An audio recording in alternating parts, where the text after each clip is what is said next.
reaching quite a landmark figure today. We're going to be collaring our 185 elephants. Wow. That's our experience, so we're a very experienced team. And you might be asking yourself, why do we collar elephants? And I think that's a really important question. So when we put a collar on an elephant, we get a window into their life, which is a privilege beyond measure, because you can see how they're driven by food requirements, water requirements, and also the social landscape. That elephant starts telling us elephant stories that you would have never managed to cook up.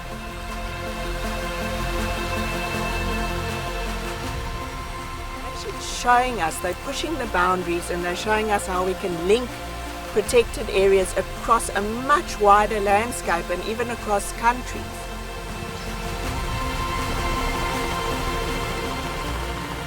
What I love about these collars is you suddenly change an elephant into an intelligent agent. So it starts telling you where it's safe and unsafe, and they start avoiding the unsafe areas, or if they stay in the unsafe areas, they'll start moving at night when they know we're sleeping, and that's just incredible. So one of our first intelligent agents this morning is an elephant called General, and he's about 35 years old. Beautiful bull, lovely thick set tusks.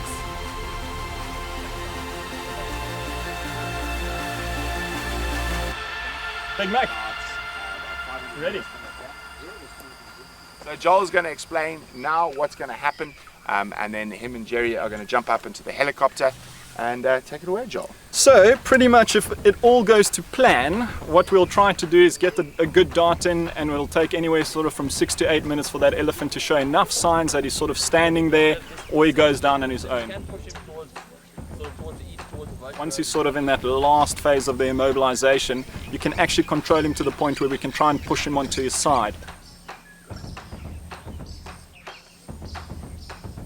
We never want elephants to go down on their chest. We call it sternal recumbency, so if they go down on their chest and they're not lying on their side, because their lungs are attached to their body wall, unlike the other mammals, it means that they can't breathe properly because they can't expand that chest when it's like that. So once he's on his side, we put a little stick in his trunk to keep it open, because elephants are what we call sort of obligate nasal breathers, and it means that they breathe solely through their nose. So it's straight through the trunk, and they don't breathe through the mouth at all. So it's very important to keep that part of the trunk open. Once he's down on his side, we'll flip the ear over the eye, and that's just to take away the stimulation, because the drugs, they're not a general anesthetic like you'd use in people. It's more an immobilizing agent. So there's still a semblance of stimulus, and you want to take that away as much as possible. So we'll just use that ear. It covers the eye nicely. They're in sort of a dark environment, if you can explain it like that. And then we need a lot of people to get everything done as quickly as possible. There's a lot of sort of permitting regulations. We need guys from the reserves, the different reserves, because we're working in different areas. Organized chaos. Organized chaos, exactly. Chaos. So don't get afraid if you see a lot of people. Everyone's got their jobs. You'll see guys will be taking samples. We'll be doing a whole lot of things. Once we're happy we've got all our samples, we've got the new collar on, everything's sorted. What's the beauty of this immobilization drug is that we can wake them up within sort of 90 seconds to 2 minutes. So we'll inject the antidote, completely reverses them, and yeah, and then that will be pretty much how it should go.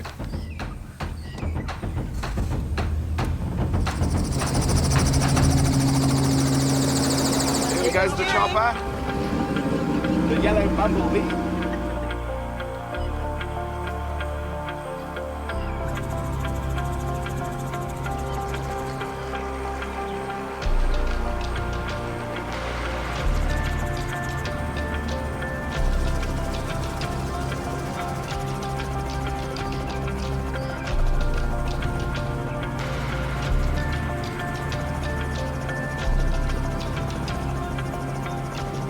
The helicopter is essentially a really, really important tool in this entire operation, both to get close enough to the animal to actually dart it.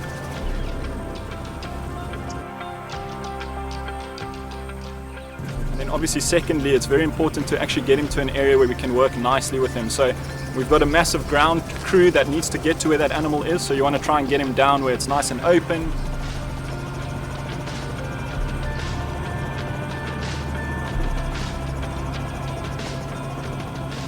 You know, sort of away from water and anything like that, and the helicopter is a great tool to do so that we can get them sort of into the areas we want to work with. It's nice and open, they're not falling down in horrible branches or in holes or whatever it may be.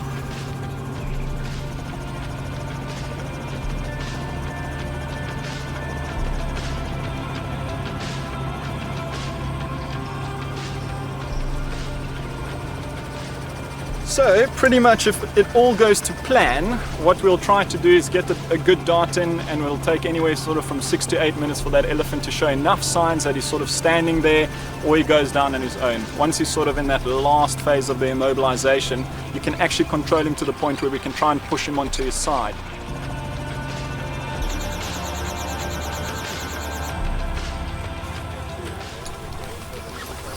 Yeah, I think so.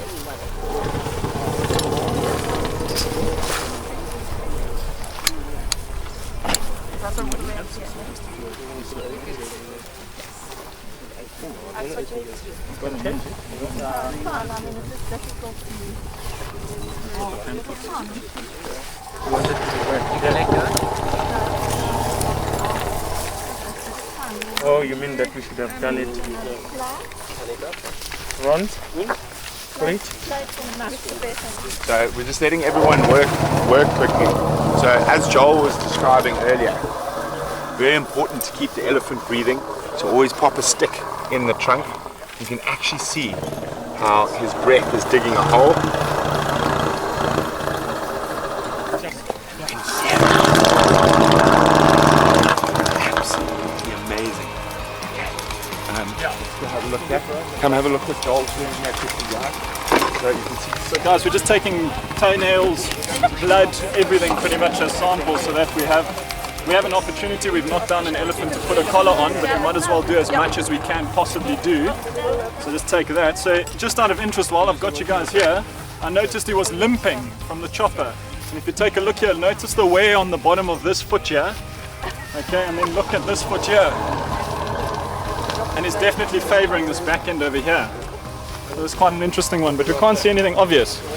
You can see they're busy popping the collar on.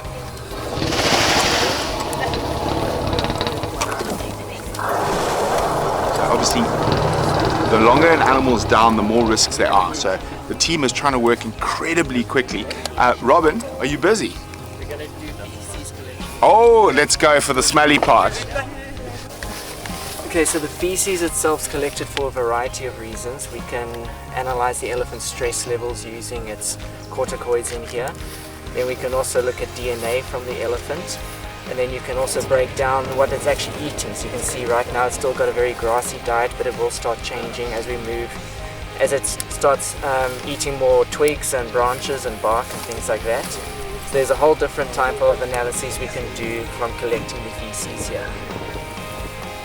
So what we did of it earlier is we plucked some of the tail hairs from the elephant. We take 3 hairs per elephant, and that's allowing us to look at the DNA of the elephant. We can also look at isotopic analysis, so what the elephant's been eating over the seasonal change.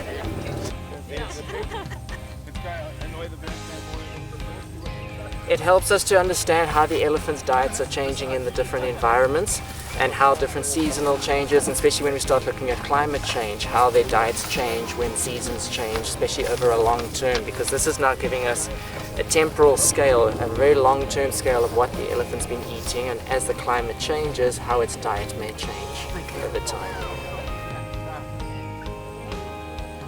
Yeah, sorry guys, so this one's a bit of a bloody affair. We're just taking a little tissue sample here from the ear. And this is just an antibiotic wound spray that Rowan's got here that we're just going to spray on there. Stings a little. Yeah, and then I'm just going to hold a little bit of pressure so that the bleeding stops. And take this here. Yeah, so guys, this is essentially, this is pretty much perfect. Where he's dropped here, it's a massive open area. This is exactly how we want him to go down. He's down on his side.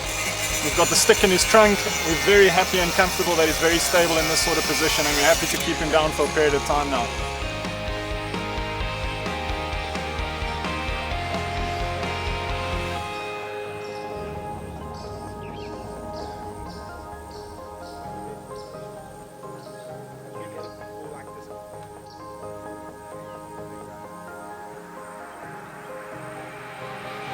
Okay, now inject slowly, just a little bit, and if it goes easily, okay, go. There we go, the ears are starting to flap. He said that it's amazing how much the narcotics have improved over the last 50 or 60 years, that you can wake up an animal as big as an elephant in under 3 minutes.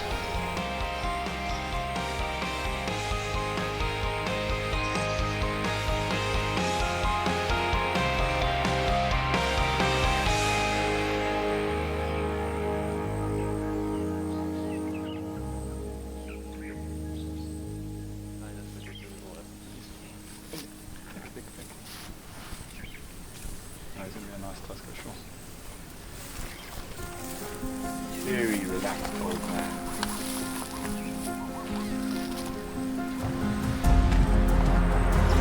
Alrighty.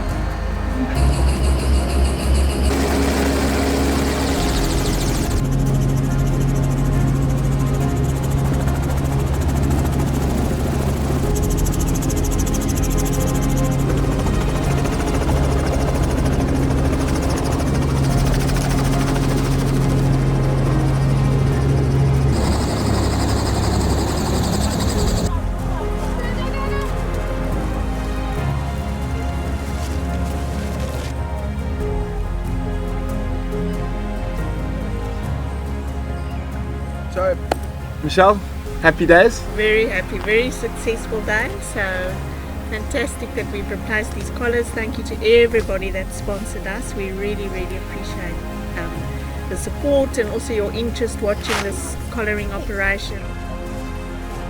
From our side, thank you very much to everyone that's contributed and got involved. Thank you for making a plan with everything. Lovely working with this amazing team. It's always an honour. So, but yeah, Very, very thank you very exciting. much. Thank you, everybody. Wow, what a day. And there's Incredible. someone we forgot to thank. You guys, of course. Thank you so much for being part of this. Racking my brain there. Thank you so much. Thank you, everyone. And we can't wait to do this again with you sometime in the near future. Yeah. So I think on 3 elephants alive. Sounds good. It's counting. 1, 2, 3. Elephants alive! Cool. Thank you.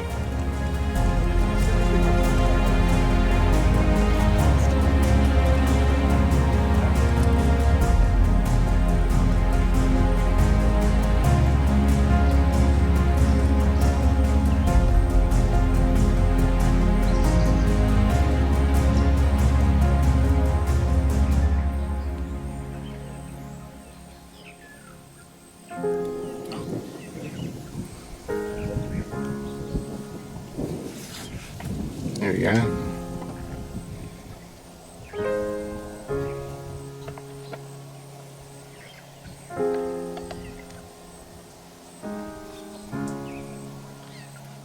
Funny with the beans.